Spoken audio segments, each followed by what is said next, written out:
ইন্টারনেটের সাথে সংযুক্ত হওয়ার পর ইন্টারনেট এক্সপ্লোরার দ্বারা আমরা আমাদের ওয়েবসাইটগুলো ব্রাউজ করতে পারবো।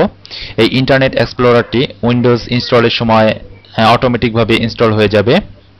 তো এই ইন্টারনেট এক্সপ্লোরারটি আমরা স্টার্ট মেনু অল প্রোগ্রামস এর আন্ডারে ইন্টারনেট এক্সপ্লোরার দেখতে পাবো।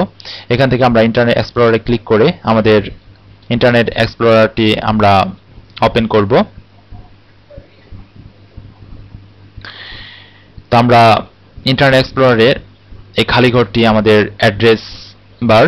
এই অ্যাড্রেস বারে আমাদের অ্যাড্রেসটি লিখে এন্টার করলে আমরা সেই ওয়েবসাইটে চলে যেতে পারবো। আমরা এই অ্যাড্রেস বারে আমাদের একটি ওয়েবসাইটের অ্যাড্রেস আমরা টাইপ করছি। আমাদের ওয়েবসাইটের অ্যাড্রেসটি নাম হচ্ছে www.yahoo.com। এখানে আমরা www.yahoo.com টাইপ করে এন্টার করছি। তো আমরা দেখতে পাচ্ছি আমাদের ওয়েবসাইটটি সাথে আমরা কানেক্ট হতে পেরেছি।